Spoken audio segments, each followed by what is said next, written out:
Trinidad and Tobago has been delisted by the Financial Action Task Force. FATF is the international agency that sets global standards to combat anti-money laundering and counter-terrorism financing. Prime Minister Kamla Persad-Bissessar made the announcement in the House of Representatives this afternoon. Karen Kozier-Philip has more. We have been removed from the dark grey list. Mr. Speaker, it means we are not going to be put on any blacklist. Mr. Speaker, it means that we are not going to be placed on any white, blue, green, yellow, brown list. Mr. Speaker, it means that the only colors that will apply to Trinidad and Tobago will be the red, white and black.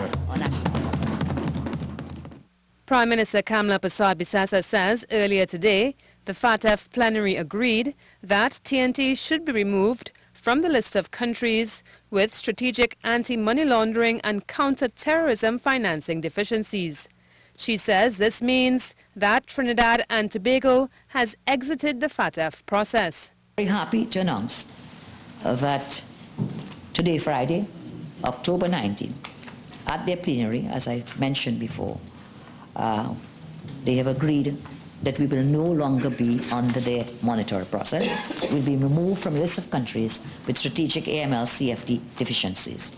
Mrs. Persad-Bissessar says since assuming office, her government enacted 6 pieces of legislation that were required to meet its commitments in its action plan regarding the strategic deficiencies that the FATF had identified in February 2010. She says the success of the government in this matter is no small feat, as there are several larger and more developed countries around the world that have been flagged as being deficient. The Prime Minister says the success confirms her government's commitment to fight crime at any and all levels. And she describes the passage of strong anti-money laundering legislation as equivalent to putting a high-powered rifle in the hands of law enforcement agencies. It confirms and demonstrates the strong commitment of my government to tackle financial fraud, corruption, and indeed, Mr. Speaker, white-collar crimes in all its forms. Trinidad and Tobago's accomplishment was also highlighted in a letter issued today by the Executive Director of the Caribbean Financial Action Task Force, CFATF, which has jurisdiction over the Caribbean. So, Mr. Speaker, from dark grey lists, from doom and gloom, we are now being hailed as those who can assist as leaders in this field of FATF compliance.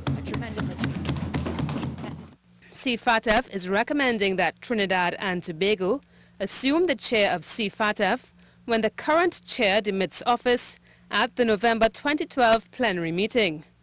The organization says TNT's considerable experience and expertise during its involvement with the FATF process will add a wealth of talent to the benefit of the 10 CFATF members that have met the requirements and also to those that remain on the blacklist. Karen Kozier-Philip, CNews.